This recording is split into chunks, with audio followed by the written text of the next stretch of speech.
Welcome to Kenton's videos. Enjoy the video. In this video, I will explain how to replace your Chevy Impala key fob battery. First, gather your essential tools: a small flathead screwdriver and a new CR2032 coin cell battery.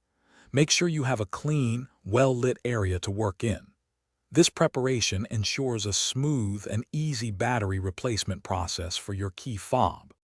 Now, let's open the key fob. Look for a small slot or indentation along the edge of your fob.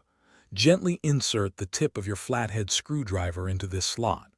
With a slight twist or prying motion, carefully separate the two halves of the key fob.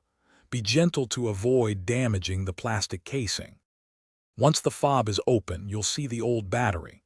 Before removing it, take a quick note of which way the positive, or plus, side is facing. Carefully remove the old CR2032 battery.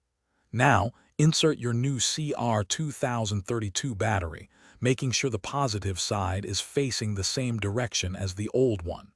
This ensures proper function. With the new battery in place, it's time to reassemble your key fob. Carefully align the two halves of the fob, ensuring all the internal components are properly seated.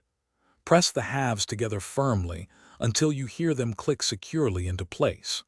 Finally, test your key fob immediately to confirm it's working correctly. Thanks for watching. Consider subscribing if we helped you.